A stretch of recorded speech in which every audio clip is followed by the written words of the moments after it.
भूर्भुवः स्वः तत्सवितुर्वरेण्यं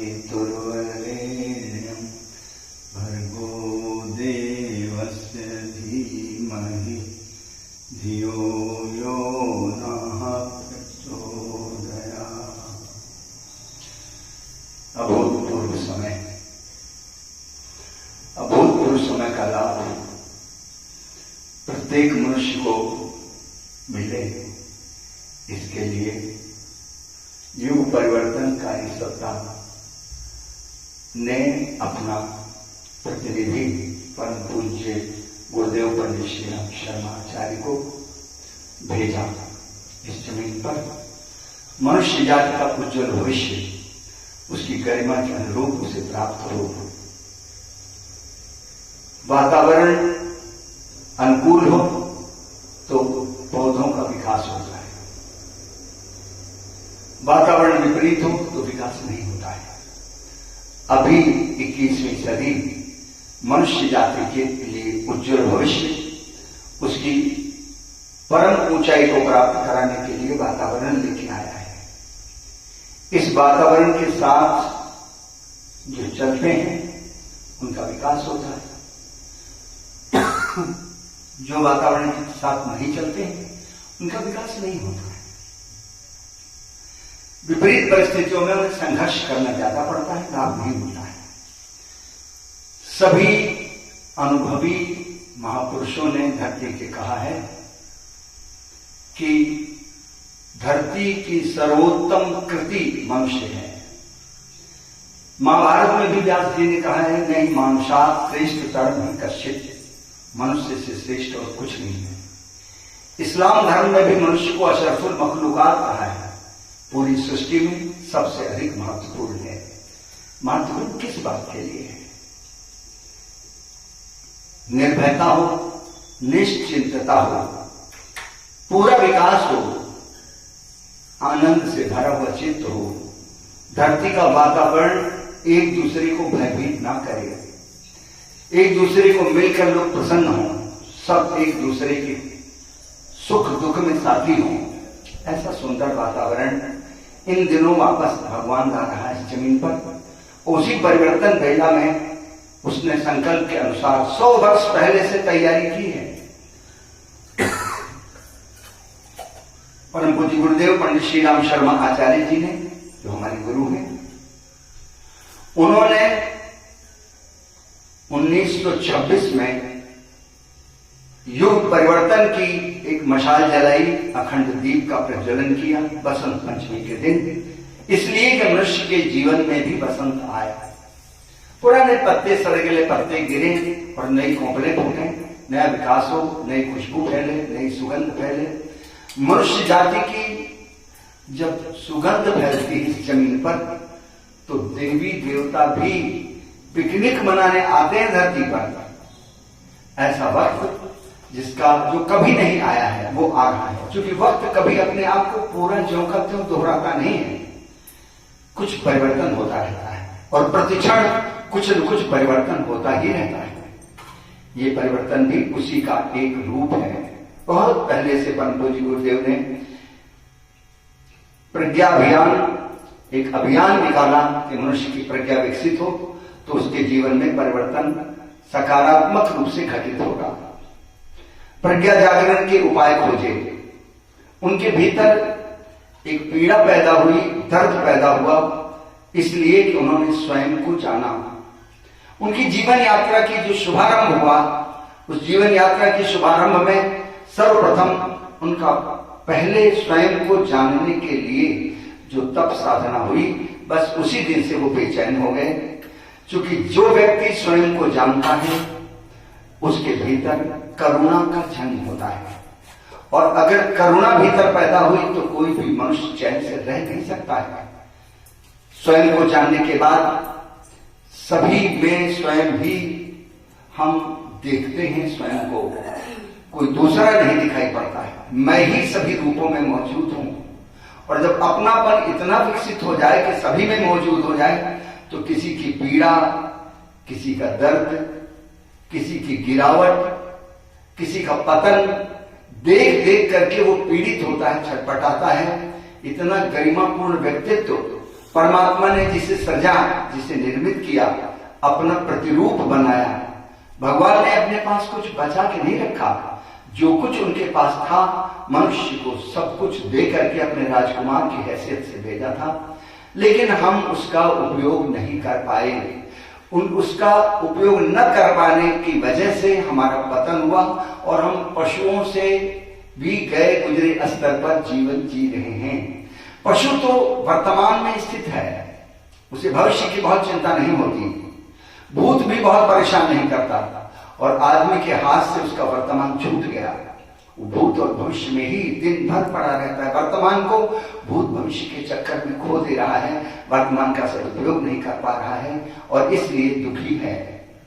परम पूज्य गुरुदेव ने सोचा ये दुख कैसे दूर हो। ये करुणा के द्वारा छटपटाए, पूरी पूरी रात चिल्लाए, चीखे, दुखी हुए, रोए मनुष्यता का दुख देख करके, उसका पतन देख करके। तो उन्होंने सोचा आखिर बीमारी आई कहां से, मनुष्य की गिरावट कैसे आई, मनुष्य कैसे सब पतित हो गया, कारण क्या है। उसके कारणों की खोज की। उसके कारणों की खोज में उन्होंने सबसे पहले देखा कि आदमी का विवेक नष्ट हो गया और आदमी के हृदय में परहित की भावना का लोप हो गया। इतना संकुचित और स्वार्थ से घिर गया कि वो स्वार्थ इतना गया गुजरा हो गया कि वो चालाकी को बुद्धिमानी समझने लगा, शोषण को उपलब्धि समझने लगा और इससे स्वयं भी दुखी हुआ और वातावरण में भी दुख के बीज बोए, लोगों को भी दुखी करता रहा। पूरे जीवन के ऋषियों के पुराने अनुभव को खंगाला, टटोला, वेदों को, पुराणों को, उपनिषदों को, सबको देखा, सभी धर्मों के महापुरुषों की जांच पड़ताल की और उसमें यह पाया कि ये एक ही कारण है, हृदय में परहित का लोभ और मस्तिष्क में से प्रज्ञा का बिगड़ जाना, नष्ट हो जाना। इसलिए इसकी दवा कैसे की जाए। प्रज्ञा है क्या, विवेक है क्या। तो विचार किया, विवेक का अर्थ है स्वयं पर अपनी नजर, हमारी अपनी आंख स्वयं के ऊपर हो, हम अपने को पूरी तरह देखें, अपना ध्यान स्वयं पर केंद्रित करें, इसको विवेक कहते हैं। स्वयं पर का क्या अर्थ है। स्वयं पर का अर्थ है भगवान की दी हुई संपदा जो हमको जन्म के साथ परमात्मा ने दी है उदारता पूर्वक, उसमें 24 घंटे का समय सबको बराबर दिया है। मस्तिष्क में विचारों की धारा बह रही है, ये विचारों की शक्ति सबको दिया है। 1 घंटे में 2500 विचार मस्तिष्क से गुजर जाते हैं। 24 घंटे में 60,000 विचार इस मस्तिष्क के भीतर से गुजर जाते हैं। इतनी तीव्र शक्ति से विचार बह रहे हैं, लेकिन हमारी आंख के नीचे वो नहीं गुजरते। हमें याद भी नहीं क्या क्या हमने सोचा, हमारी निगाह विचारों पर नहीं रही। समय का क्षण प्रतिपल गंगा की धार की तरह बह रहा है और हम उसे देख नहीं पाते हैं, उस क्षण का हम उपयोग नहीं कर पाते हैं। समय गुजर गया और हम उसका सदुपयोग न कर पाए, विचार गुजर गए और हम उनको देख न पाए, सदुपयोग न कर पाए। और इंद्रियां शरीर में एक से एक दिव्य शक्ति सामर्थ्य को लेकर बैठी हैं, उन इंद्रियों पर हमारी अपनी नजर न रही। ये विवेक के अभाव में। अगर हमारा विवेक जागृत हो तो इंद्रियों पर, समय पर और विचारों पर हमारी दृष्टि हो, हमारी निगाह हो जाए, हमारी आंख उसको देख सके, इसको विवेक कहते हैं। और यही विवेक जब ये सामर्थ्य पर हमारा अधिकार हो जाए, समय का हम सदुपयोग करना सीखें, इंद्रियां हमारी मर्जी से काम करें, विचार हमसे पूछ के हमारे मस्तिष्क में आए, बिना हमारी आज्ञा के ना हिले, अगर ये ऐसा कर सकें तो हम उसको प्रज्ञा कहते हैं। ये विवेक का परिष्कृत रूप है। विवेक में पहले हमने देखा और फिर उस संपदा पर अपना अधिकार प्राप्त किया जो भगवान के द्वारा हमें दी गई थी, उसे हमने लिया हाथ में और उसका उपयोग सदुपयोग किया। ये ऐसा करने तो हम उसको प्रज्ञा कहते हैं। अभी तक हम ये नहीं समझ पाए कि प्रज्ञा क्या है, ये विवेक क्या है। और दूसरी चीज है परहित। ये परहित क्या है? ये दो शब्द हैं आपके पास, एक को परमार्थ कहते हैं, एक को परहित कहते हैं। ये परमार्थ का जन्म होता है दया में से, और परहित का जन्म होता है करुणा में से। ये दया और करुणा, दया में दो लोग चाहिए, एक दया पाने का अधिकारी पात्र और एक दया करने वाला, एक देने वाला एक लेने वाला। इसको हम परमार्थ कहते हैं। बेचारा कोई गरीब दिखा, हमको दया आ गई, हमने सोचा इसकी कुछ मदद कर दें। आपके पास कुछ था या नहीं था, आपने अपने में से कटौती करके उसकी मदद की, इसको दया में से पैदा हुआ, इसको परमार्थ कहते हैं। और परहित थोड़ा इससे बड़ा है। परहित करुणा में से पैदा होता है। परहित जब हम किसी को देखते हैं कि कोई बेचारा गरीब है, दीन है, दुखी है, तो मुझे लगता है पूरी सामर्थ्य लेते हुए ये क्यों गरीब है, इसके भीतर गरीबी के बीज कहां से उगा है, ये अपने सामर्थ्य को कैसे नहीं प्राप्त कर सका। परमात्मा स्वयं बैठा है इसके भीतर और ये गरीबी का कलंक ढो रहा है।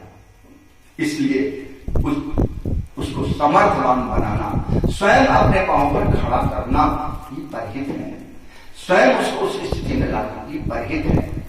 इस परहित को कैसे उदय किया जाए, इस परहित को कैसे डाला जाए, इस प्रज्ञा को कैसे लाया जाए। ना समझ लोग, अनजान लोग, बिना पढ़ा लिखा विद्यार्थी विद्यालय में गया तो पहले उसे क्या कराया जाए, कैसे ये दो चीजें प्राप्त हो जिसके कारण उसका जीवन सार्थक हो और वो धन्य बन सके, मनुष्य जीवन सार्थक कर सके। ये जीवन निर्वाह के लिए ही जीवन नहीं मिला है, निर्वाह तो हो ही जाता है। चाहे खून पसीना करके बहा, चाहे तान के चादर सोता जा, ये नाव तो चलती जाएगी, तू हंसता रहे चाहे रोता जा। जीवन निर्वाह का तो सभी का हो रहा है। अब उसके लिए हम परेशान हों, जीवन निर्वाह के लिए अपनी योग्यता प्रतिभा पढ़ाई लिखाई सारी झोंक दे, जीवन निर्वाह के लिए हम डिग्रियां जवानी पूरी बर्बाद कर दें पढ़ाई लिखाई में कि हमें जीवन निर्वाह करना, इससे बड़ा दुर्भाग्य क्या होगा। पढ़ लिख के बिना पढ़े लिखे हम सोचते हैं कि हमारा जीवन निर्वाह कैसे होगा। बिना पढ़े लिखे लोगों का भी जीवन निर्वाह हो रहा है। और जीवन तो तुम चाहे चुपड़ी रोटी खाओ तो भी होगा या सूखी रोटी खाओ तो भी होगा। और ऐसा नहीं चुपड़ी रोटी खाओगे तो तुम्हें ज्यादा ताकत आएगी, ज्यादा बुद्धि आएगी, ज्यादा अनुभव पैदा होगा। दुख में से अनुभव आते हैं, सुख में से भी कहां अनुभव आते हैं, अनुभव तो दुख में से ही आते हैं। सुखी लोगों ने ज्ञान पाने के लिए दुख का वर्णन किया, दुख की ओर चले, चाहे वो बुद्ध हो तो भी घर छोड़ के दुख के रास्ते पे चले तो बोध हुआ, अनुभव हुआ। कहां आया उस सुख में अनुभव, उसमें नहीं आया। चाहे इब्राहिम हो, इब्राहिम जब घर से निकल के जंगल की ओर चले, तख्त पर से उतर के चले, तब उसमें से अनुभव हुआ, तब इब्राहिम हो सके। कोई भी महापुरुष नाम किसी का ले लो, ये हिंदू और मुसलमान और यहूदी और पारसी ये सिर्फ राजनीति है, ये धर्म नहीं है। आदमी तो आदमी ही है, आदमी से कम नहीं है, आदमी से ज्यादा नहीं है। और वेदों का संदेश सुनोगे तो वेदों के ऋषियों ने एक ही बात कही है, मनुर्भव, मनुष्य तो बनो। अरे मनुष्य का शरीर मिल गया, क्षमता मिल गई, उसका सदुपयोग करना तो सीखो। अब इसके लिए जीवन निर्वाह के लिए पढ़ लिख के तुम्हें डिग्रियां मिल जाए, फिर नौकरी के लिए दर दर भटको, और नौकरी मिल जाए तो तुम सोचो अब जीवन सार्थक हुआ। जीवन निर्वाह ही जीवन का सार्थक होना है क्या? ये नहीं है। जीवन की सार्थकता अलग है, इन दो चीजों से होती है, एक तो प्रज्ञा, दूसरे परहित। ऋषियों ने ये दो प्रतीक बनाए थे, पीढ़ियां बीतेंगी, जमाने बदलेंगे, युग बदलेंगे, बहुत कुछ मिटेगा, बहुत कुछ बनेगा, वो सूत्र कैसे जिंदा रहे, इसलिए उन्होंने दो निशान दे दिए थे। एक चोटी के रूप में कहा था मस्तिष्क में रखो, और एक यज्ञोपवीत, थोड़ा मैच्योर हो बच्चा, 8-10 साल का हो जाए तो उसका यज्ञोपवीत संस्कार कर दो। ये क्यों किया था? इसलिए किया था कि शिखा माने प्रज्ञा, मस्तिष्क में प्रज्ञा की स्थापना और पूरे जीवन को यज्ञ से घेर देना, परहित से घेर देना। जो तुम्हारी सामर्थ्य परहित में लगती है तो उसकी जो प्रतिक्रिया होती है, उसका जो प्रतिफल होता है यज्ञ का, वो तुम्हारे जीवन में से खुशबू निकालता है, धन निकलता है, तृप्ति देता है, संतुष्टि देता है और शांति देता है, और जीवन ऐसे रास्तों को बनाता हुआ चलता है जिसमें आने वाली पीढ़ियां चले तो भटके ना। ये महत्वपूर्ण तथ्य ऋषियों ने सांकेतिक रूप में दिए थे, जो कालांतर में हम भूल गए, याद नहीं रहे हमको। चोटियां रही तो जब निरर्थक हो गई तो कट गई। लोगों ने पहले जबरदस्ती काटी थी चोटियां, कुछ लोग आए चोटियां काट दो, ये बड़े मजबूत लोग हैं, ये तो कर्तव्य परायण है, इसलिए चोटियां काटो, इनके जनेऊ उतारो, ये तो वो बीज है, ये गुलाम बनाए नहीं जा सकते, तो तुम्हारी चोटियां भी काटी गई, यज्ञोपवीत भी उतरवाए गए। जिन्होंने चोटियां नहीं काटे उनके सिर काट लिए गए। बहुत कुछ हुआ, लेकिन वो अभी भी प्रतीक रूप में जिंदा है। उनका मैसेज, उनका संदेश हमारे पास से खो गया। परम पूज्य गुरुदेव पंडित श्री राम शर्मा आचार्य ने तलाश किया स्वयं को जानने के बाद, क्योंकि स्वयं को जानने से ही करुणा का जन्म होता है। जब तक कोई व्यक्ति स्वयं को नहीं जानेगा तो करुणा मात्र शब्द है तुम्हारे पास, तुम्हें अनुभूति नहीं करुणा की। करुणा होती क्या है उसको तुम पहचान नहीं पाओगे। जब तक गुड़ खाओगे नहीं तब तक गुड़ शब्द से तुम गुड़ को जान नहीं पाओगे। गुड़ मीठी होती है, किताब में पढ़ सकते हो, तुम भी कह सकते हो कि गुड़ मीठी होती है, प्रचार भी कर सकते हो उसका, लेकिन जब तक खाओगे नहीं तब तक निजी का अनुभव नहीं होता। करुणा की बात कर सकते हो, करुणा शब्द दोहराए जा सकते हैं, लेकिन करुणा उत्पन्न तभी हो पाती है जब व्यक्ति स्वयं को जानता है। जिस दिन परम पूज्य गुरुदेव ने स्वयं को जाना, उस दिन से एक पल भी चैन से न सोए नहीं, चैन से रहे नहीं, बेचैन हो गए और एक एक पल अपना उसी कार्य में लगाया कि मनुष्य जाति को कैसे संभाला जाए, कैसे उसके लिए उपयुक्त वातावरण बनाया जाए, कैसे उसको समझाया जाए। और इसलिए उन्होंने गायत्री परिवार खड़ा किया, युग निर्माण मिशन पैदा किया। मिशन का मतलब है उद्देश्य, लक्ष्य। हमारा लक्ष्य मनुष्य जाति के लिए है, उसके भीतर की सामर्थ्य, जो भीतर छुपी पड़ी है खजाने, उनको निकाल करके बाहर लाया जाए और उसको हस्तगत कर ले वो, ताकि एक एक आदमी इस धरती पर फूल की तरह खिल सके। इस ऐसा दिव्य वातावरण बनाने के लिए अपनी जिंदगी पूरी हवन कर दिया और हमारे कुछ साथियों को पैदा किया, जिसको हम गायत्री परिवार कहते हैं। परिवार इसलिए परम पूज्य गुरुदेव ने कहा ये हमारे अंग अवयव हैं। अंग अवयव का मतलब हमारा हाथ हमारी आज्ञा का पूरा पालन करता है, हमारे पांव जिधर हम चलना चाहते हैं उधर चलते हैं, जो हम हमारा उद्देश्य होता है हमारा शरीर उधर काम करता है। इसलिए ये परिवार को भी चाहता है मेरे अंग अवयव हैं, ये चलेंगे उधर और चल करके उस दिशा को पहुंचेंगे, स्वयं भी उसको प्राप्त करेंगे और उनके होने से वातावरण बनेगा। उन्होंने नारा दिया, हम बदलेंगे युग बदलेगा, हम सुधरेंगे युग सुधरेगा। हम सुधारने चले हैं ठीक है, लेकिन हम तो सुधर ले, हम खुद ही नहीं सुधरे, हम कैसे सुधारेंगे? अपनी सेवा हम कर नहीं पाए, दूसरों की सेवा करने चल पड़े तो कहीं न कहीं अपना चिराग जला नहीं, हम दूसरे का चिराग जलाने चल पड़े तो ज्यादा संभावना यही कि हम बुझा के चले आए। इसलिए अपना चिराग पहले जला लेना चाहिए। सबने यही कहा है, बुद्ध ने भी कहा है आप प्रदीपो भव, खुद का चिराग बनो, खुद जलते हुए चिराग बनो। स्वयं नहीं जलोगे तो बातों से कुछ नहीं होगा। बातें कहां तक गहरे में तुम्हारे जाएंगी, तुम्हारी आंखों में से, तुम्हारी बॉडी लैंग्वेज तुम्हारे भीतर तक छू नहीं पाती। आदमी को जिसको उपदेश देते हो तुम्हें ज्ञानी होने का अहंकार हो जाता है, ज्ञान परामर्श के रूप में नहीं बह पाता, अपना मान के नहीं जा पाता। वो जाता है तो लगता है हम कुछ कर रहे हैं, कुछ एहसान कर रहे हैं किसी पर। इसलिए परम पूज्य गुरुदेव ने एक एक पल कुछ तो लिख करके अखंड ज्योति पत्रिका उसी दीपक के पास बैठ करके कि हमारी आवाज कम दूर तक पहुंचती है, शायद ये पत्रिका हमारे बच्चे पहुंचा देंगे घर घर, सब जगह पहुंच जाएगी। 3200 पुस्तकें लिखी, 108 से अधिक वाङ्मय लिखे, जिसमें सारा साहित्य इकट्ठा कर दिया उन्होंने। कर्मकांड, ज्ञान कांड, भक्ति कांड, तीनों कांडों को उजागर किया, वेद पुराण उपनिषद सबको जीवित किया। धरातल दिया कि घर घर तक पहुंचे, लोग उस ओर चले, अपनी गरिमा पहचाने। अरे तुम ऋषियों की संतान हो। वो बहुत समझदार लोग थे। ऋषि ना समझ नहीं थे, जंगली नहीं थे, उन्होंने खुद को पूरा जाना था, और तुम उन्हीं की संतान हो और तुम इस तरह दीनहीन अवस्था में जियो, ये उन्हें देखा नहीं गया। उन्होंने 2 काम प्राइमरी स्तर पर करने शुरू किए, जिसको एक को कहा गायत्री। गायत्री से क्या होता है? जैसे छोटा बच्चा विद्यालय में बिना पढ़ा लिखा जाता है, तो विद्या पाने के लिए उसको कुछ करना होता है, तो उसमें उसी तरह प्रज्ञा और परहित के लिए 2 कार्यक्रम उन्होंने बनाए। एक तो गायत्री महामंत्र, उस मंत्र को जन जन तक पहुंचाया जाए, और वो पहुंचे ही नहीं, नित्य कर्म बन जाए, और यज्ञ को नित्य कर्म बनाया जाए। ये 2 कार्य किए। ये पूजा में से निकाला उन्होंने। ये गायत्री और यज्ञ पूजा नहीं है, ये नित्य कर्म है।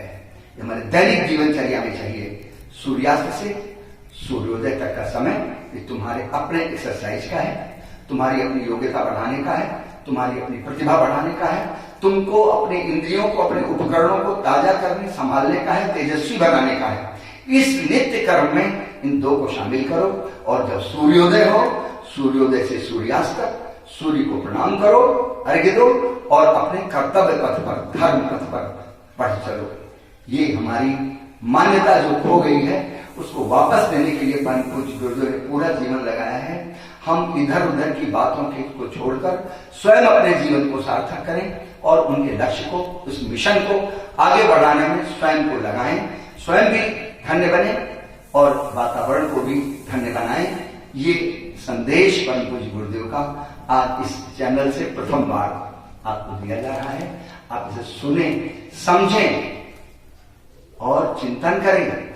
और कोई प्रश्न हो तो आप कमेंट में जरूर लिखें। ऐसी आपसे आशा, अपेक्षा। ओम शांति।